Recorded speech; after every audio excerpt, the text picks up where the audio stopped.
Retour vers le futur 2. Ah là là, outre le fait que ce soit mon film préféré, il y a toujours un détail qui m'a intrigué. Quand j'étais petit, j'étais fan de cette saga, mais je regardais aussi en boucle un autre film que j'adorais, Maman, j'ai encore raté l'avion. Et à un moment dans le film, qui c'est qu'on voit apparaître? Ce bon vieux Donald Trump qui fait un caméo de quelques secondes dans un hôtel de luxe. Quand j'avais 9 ans, je savais pas du tout qui c'était, mais je l'associais complètement au méchant de mon film préféré, Biff Tannen de Retour vers le futur 2. L'hôtel de luxe, la manière de parler, le physique, bref, même pour mon petit cerveau d'enfant, il y avait une connexion. Les années ont passé et j'ai finalement compris, le personnage de Biff Tannen dans Retour vers le futur a bel et bien été inspiré par Donald Trump. Ça a été confirmé par Bob Gale, le co-scénariste du film, et c'est vrai que c'était en fait pas très difficile à capter. Ce perso détestable est un gars qui a fait fortune en investissant dans plusieurs domaines, il a un casino, un hôtel, il est complètement fan de lui-même. Enfin bref, c'est carrément Donald Trump et tout ce qu'il représente d'une face pas faux folle de l'Amérique. Et on peut d'ailleurs noter le côté visionnaire du film qui place quand même ce personnage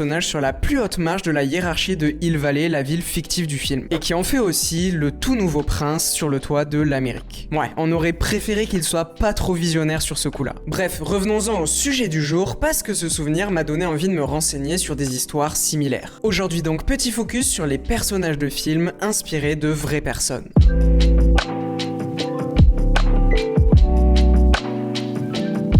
Si vous avez grandi comme moi dans les années 2000, vous tenez sûrement au rang de film culte la comédie Le Diable s'habille en Prada qui met en scène Anna Thaoué et Meryl Streep. Pour mettre un peu de contexte, si vous l'avez pas vu, c'est l'histoire d'Andrea, une jeune journaliste qui débarque à New York et qui décroche son premier job dans un journal de mode prestigieux. Sauf que sa boss s'avère être un vrai tyran qui va lui en faire voir de toutes les couleurs. Ce perso iconique de patronne complètement frappé est campé par l'immense Meryl Streep et c'est sur son personnage qu'on va s'attarder. Avant ça, faut revenir à la genèse du projet et au roman dont est tiré le film, le best-seller Le Diable s'habille en Prada de Lauren Weisberger. C'est exactement la même histoire que dans le film, mais là où c'est intéressant, c'est que Lauren Weisberger, dans la vraie vie, elle a travaillé chez Vogue en tant qu'assistante de la rédactrice en chef. Exactement comme son personnage d'Andrea. Et sa rédactrice en chef, c'était pas n'importe qui puisqu'il s'agissait d'Anna Wintour. Vous commencez à le voir venir, donc Miranda, le personnage joué par Meryl Streep, serait inspiré de la rédactrice en chef de Vogue, Anna Wintour. Alors j'utilise le conditionnel parce que ça a pas été 100% confirmé par l'autrice, mais il y a quand même plein d'éléments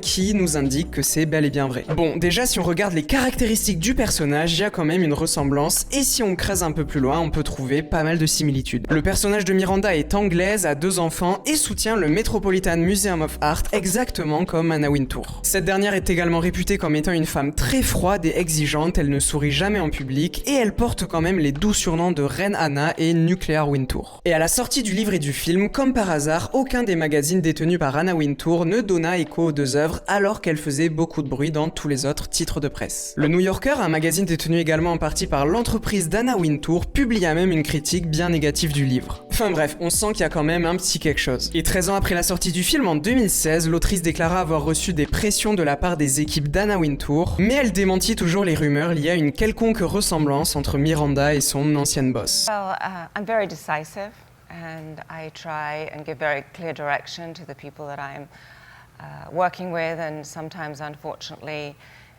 they don't hear the answer that they would like to hear. Quand on pense à toute cette histoire, c'est vrai que c'est assez gros, mais c'est presque plus Anna Wintour qui s'est identifiée à Miranda qu'une réelle volonté de l'autrice. D'ailleurs, pour en revenir au film, on peut quand même saluer la performance de Meryl Streep qui interprète à merveille ce personnage tyrannique. On va parler d'un truc un peu moins fun puisqu'on va aborder un des méchants les plus iconiques de l'histoire du cinéma. Norman Bates, issu du chef-d'œuvre réalisé par Alfred Hitchcock en 1960. Et d'ailleurs, des personnages de films d'horreur inspirés de vraies personnes, c'est pas du tout rare. Par exemple, Freddy des Griffes de la Nuit est inspiré de faits réels relatés dans des articles du LA Times dans les années 70. Il y a aussi eu le tueur de Scream qui est inspiré de Danny Rowland, alias l'éventreur de Gainesville, qui a assassiné 5 étudiants de l'université de Floride en 1990. Le clown de Ça est également inspiré du très célèbre John Wayne Gacy, enfin bref, c'est très courant dans le cinéma d'horreur. Ça renforce le côté horrifique de se dire que le tueur qu'on voit à l'écran a potentiellement sévi dans la vraie vie, et très souvent c'est un levier hyper efficace. Mais revenons-en à Psychose, qui est d'ailleurs également un roman écrit par Robert Bloch en 1959, tout juste un an avant la sortie du film. Très brièvement, Psychose, ça raconte l'histoire de Norman Bates, un mystérieux gérant d'un motel un peu perdu qui va avoir des comportements très problématiques. C'est un gars totalement obsédé par sa mère défunte qui se prend pour celle-ci famille et qui n'hésite pas à tuer en son nom les femmes qui s'approchent de lui. A noter d'ailleurs que dans le roman, Norman Bates est un homme entre deux âges, obèse et alcoolique, là où la version jouée par Anthony Perkins est plus jeune et svelte. Version qui se rapproche grandement du vrai tueur qui a inspiré l'œuvre, Ed Gein alias le boucher de Plainfield. Ce bon vieux Ed, il est né en 1906 dans le Wisconsin et il a grandi dans une famille complètement dysfonctionnelle, qui était dominée entre autres par une mère extrêmement abusive. Son père était alcoolique et pas du tout présent, et Ed Gein a également perdu son frère très tôt dans des circonstances troublantes. Faut quand même que je vous parle de cette fameuse mère, Augusta, parce qu'elle était totalement détraquée. Elle priait par exemple chaque jour et obligeait ses enfants à prier avec elle pour que son mari meure. Elle privait également ses enfants de tout contact avec des jeunes de leur âge, enfin bref, il y a vraiment rien calé. Et malgré les folies de la mère, c'est malheureusement le seul repère pour les enfants, et Ed développe peu à peu une véritable admiration pour Augusta. He couldn't think about women, he had to think about his mother. So he probably masturbated about his mother.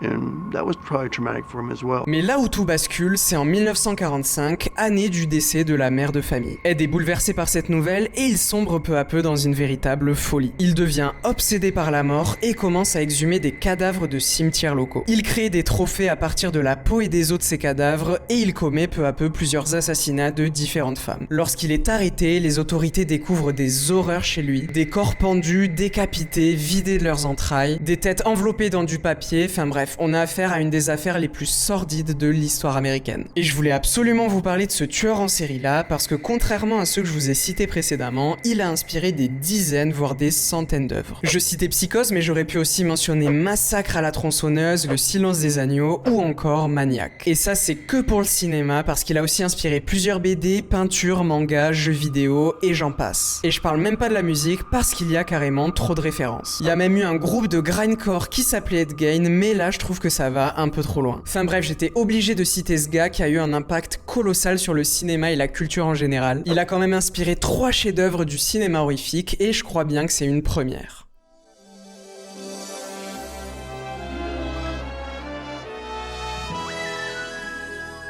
On repasse sur quelque chose d'un peu plus joyeux, puisqu'on va parler de la firme aux grandes oreilles, Disney. Dans les films Disney, il y a énormément de personnages qui sont directement inspirés de personnalités, et c'est plus ou moins réussi. On a tout d'abord les personnages dont les traits purement physiques sont inspirés de personnes réelles. Par exemple, un que je trouve assez drôle, Aladdin, qui combine des influences de Tom Cruise, Michael J. Fox et du rappeur MC Hammer pour son style vestimentaire. Pour rester dans Aladdin, Jasmine est également inspirée par Jennifer Connelly, qui était une des grandes stars montantes à l'époque de la sortie du film, mais qu'on voit un peu moins aujourd'hui. Un exemple que j'adore aussi, Ursula, la méchante de La Petite Sirène, qui est totalement calquée sur la drag queen Divine. C'était une performeuse américaine qui était également proche du monde du cinéma, puisqu'elle apparaît dans plusieurs films du cinéaste subversif John Waters, et c'était une véritable icône dans les années 70 qui a également fait l'objet de 2 documentaires, Divine Trash et I Am Divine. Il y a également l'acteur Ed Wynn qui a grandement influencé les animateurs de chez Disney pour le Chapelier Fou d'Alice au Pays des Merveilles, personnage qu'il double d'ailleurs également. Pareil pour Peter Pan qui a été doublé et dont les traits ont été inspirés par l'acteur Bobby Driscoll. Faut dire que c'est en fait une tradition chez Disney depuis quasiment le début du studio de prêter les traits physiques du comédien au personnage qu'il va doubler dans le film. C'était aussi le cas de Catherine Beaumont avec Alice au Pays des Merveilles ou plus récemment de Maui de Vaiana, largement inspiré par son interprète Dwayne Johnson. Mais mon exemple préféré, ça reste quand même le génie d'Aladin interprété par un autre génie, Robin Williams, qui a réalisé une performance incroyable. L'histoire est plutôt folle. En gros, les 2 réalisateurs, John Musker et Ron Clements, ont écrit le personnage entièrement pour lui. Ils lui ont même donné des traits physiques et expressions faciales qui se rapprochaient de celles de Robin Williams. Bref, en gros, il le voulait absolument. C'était pas facile de le convaincre, mais il a finalement accepté et il s'est lancé dans l'enregistrement de La Voix du génie entre le tournage de Hook de Spielberg et de Toys de Barry Levinson. On pourrait se dire que l'acteur sort d'un gros projet et qu'il va être à bout de nerfs, mais non, en plus des répliques du scénario, il enregistre plus de 16 heures de bande de doublage en full impro. Les réalisateurs sont alors ravis et le choix le plus dur de toute la production a été de choisir quel passage ils allaient garder tellement tout était bien. A noter d'ailleurs qu'à la suite de ça, Robin Williams s'était embrouillé avec Disney pour des questions de contrat et il avait même refusé un Picasso original de la part du président de Walt Disney Pictures, Jeffrey Katzenberg, pour enterrer la hache de guerre. Et il fallut attendre la démission de Katzenberg pour que Robin Williams recollabore avec le studio.